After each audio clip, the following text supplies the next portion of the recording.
So we're talking about today's assignment that most of the class didn't have done. Hopefully our distance learner does and gets it turned in. Okay. For once, we only have one distance learner. Now, so we're reviewing the capital sins, reviewing sin in general. What's the difference between venial and mortal? Moral, can smaller and less change, serious. but you gotta have it. Venial is smaller and less serious, while mortal is very serious. What's the danger in qualifying these sins this way? Venial you'll forget, mortal, you forget less. The venial sins you can get forgiven by going to mass, so you don't think it's as bad. So Satan can distort this because he's going to distort everything God gives us. So he's going to distort this saying, well, these little things don't matter. That's the danger in saying, well, this is serious and not serious.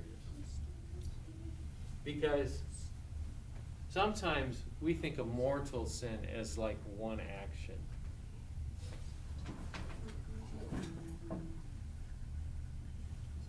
But basically, mortal sin has been a series of actions that you finally have turned your back on God.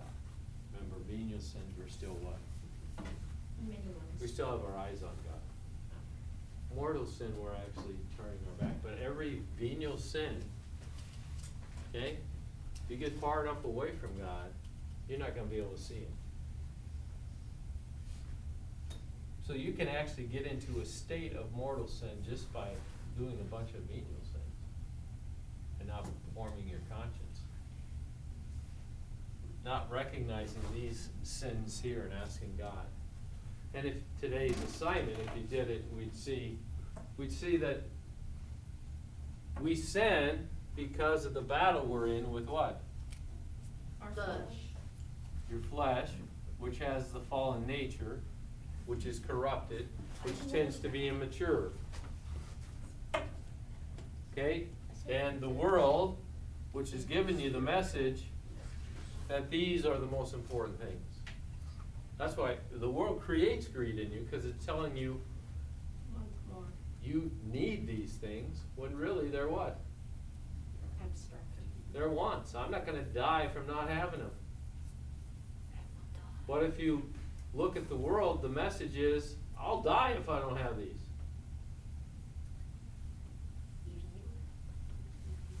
These kind of go together sometimes. Oh, that person, I wish I had what that person has.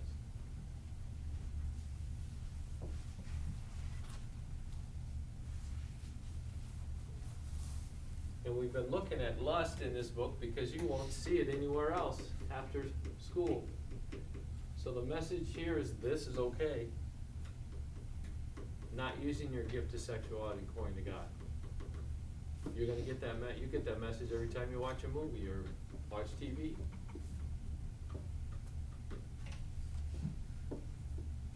And then we also talked about these sins, didn't we?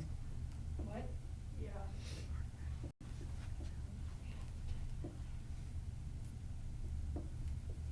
Commission and omission. Mm-hmm. These are what? Something that you do. These are things you do, things you don't do. Eat you guys alive. David, Mariam, that's not very nice.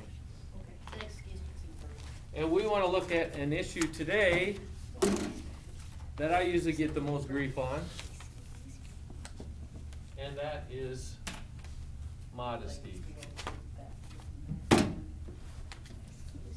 What was Mr. Hale's definition of modesty? Doing something in. Doing something to. This is a what? What is modesty? Not doing stuff to attract yourself to. Not a definition of what is it? I don't know. Just like faith, hope, love, justice, prudence. Fruit of spirit. They're a virtue. They're also a fruit of the Spirit. Luke is gone again.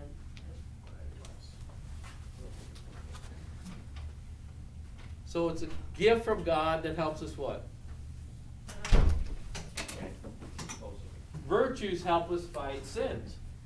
Because virtues are habits of doing good. If you form a habit, I can't lie. Unless it's just for a joke. That's a serious thing. That's not been ever a struggle for me. Really?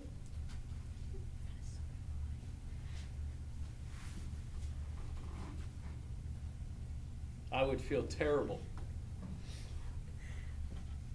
Like I said, and swear words are not a struggle for me. They actually are distasteful. They offend me.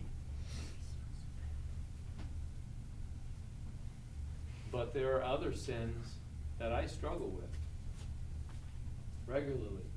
Pride being the big one. Thinking I gotta be in control. This morning's reading from Jesus was speaking to me.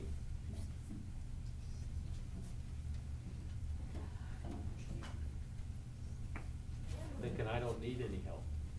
I don't want any help. Now, modesty is dressing or acting in a way so as not to draw attention to yourself. Modesty helps fight what? Chastity. It helps fight pride, and it helps fight what? Lust. Lust. Both.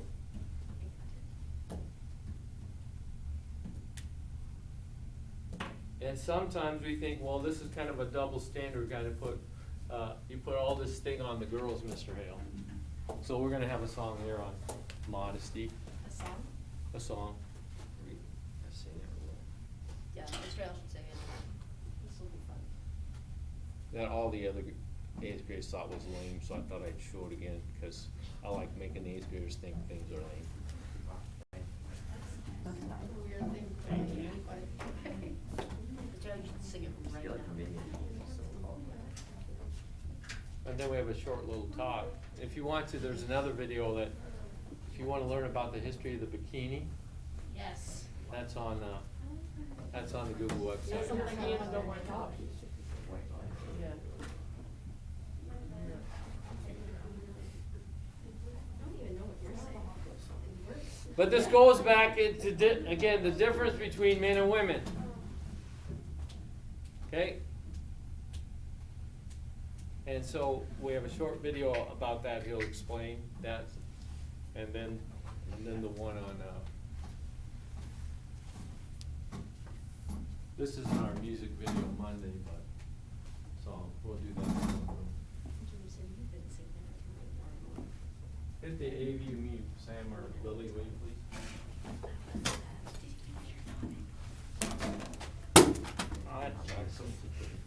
Same kind of bad. Oh my God. You were supposed to help me with that. Well, you did nothing. Did you hit the AV mute? Everybody? Bottom left? It's fantastic, Nathan. It's hard. Why are there arms like Alan? That's it. I'm sorry. That's the argument, is that your arm It's like, I don't Yeah. waste.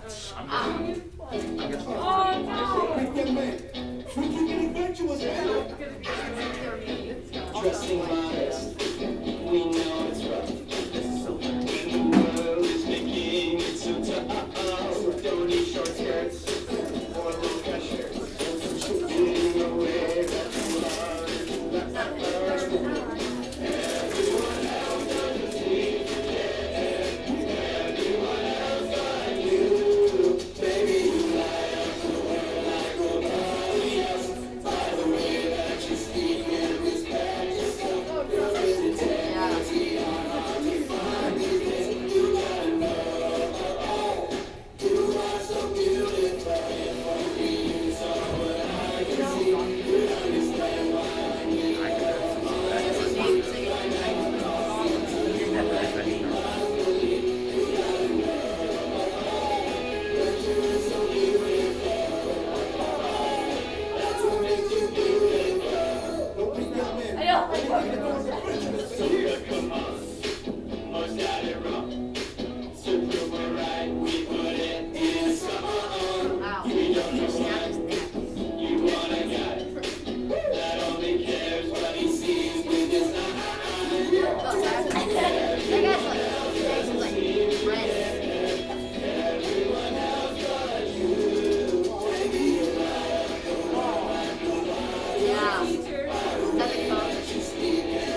I Something think- different. I think If you're mad, it's talking about you. I'm gonna do social that now. social rejects. That song. Okay, it's kind of stuff What? Is this another one? Now it's time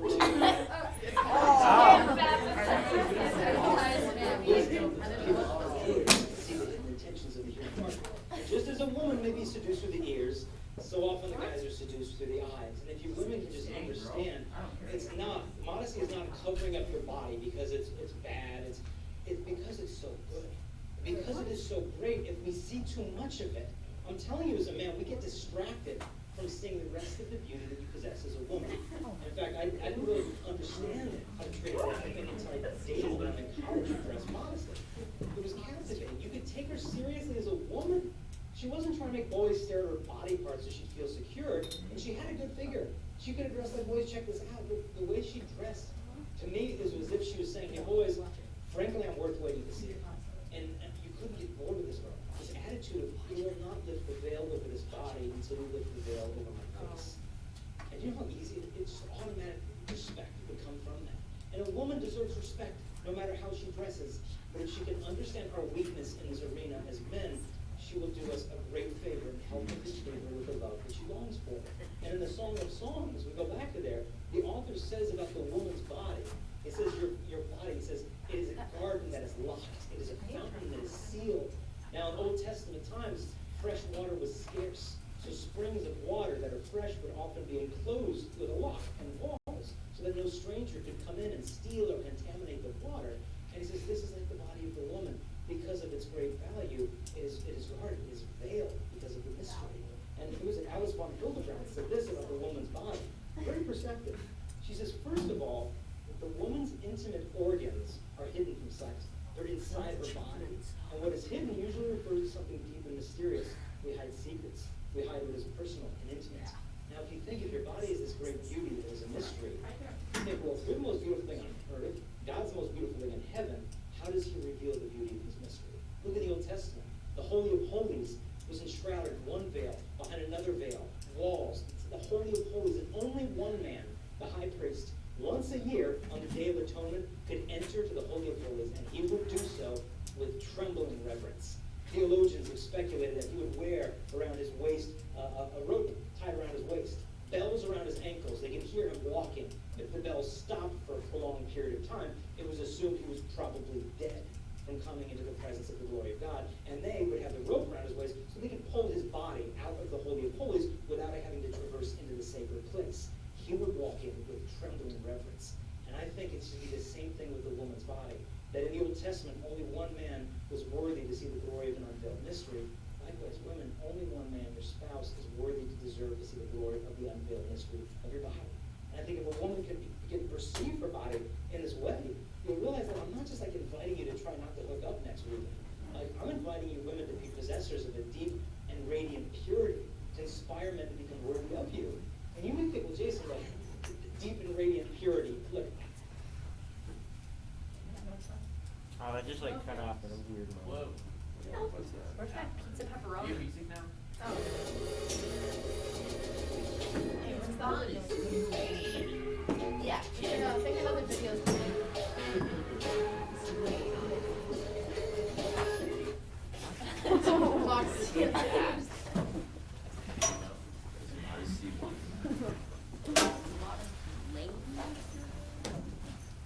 Your assignment, take out your sheet, take out your planner.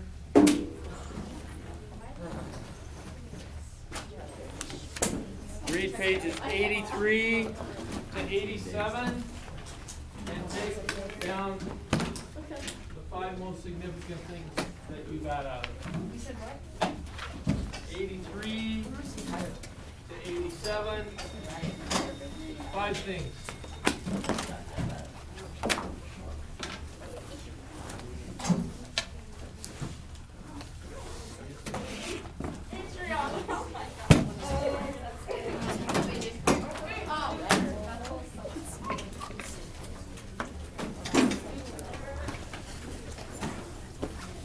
Okay, so what part of the now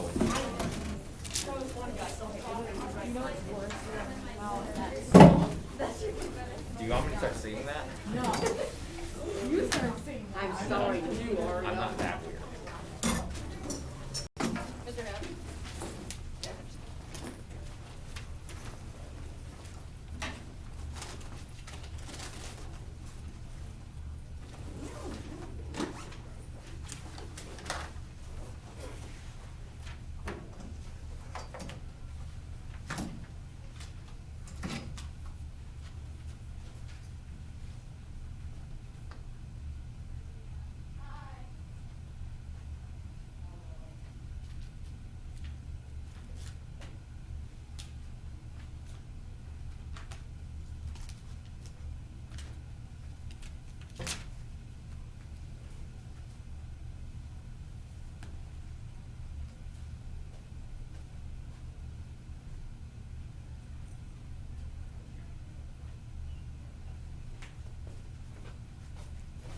Hello.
I aged another person.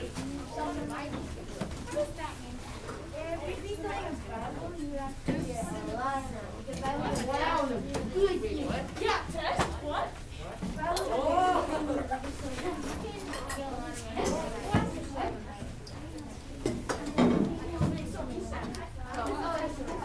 Isaac, did you do the homework?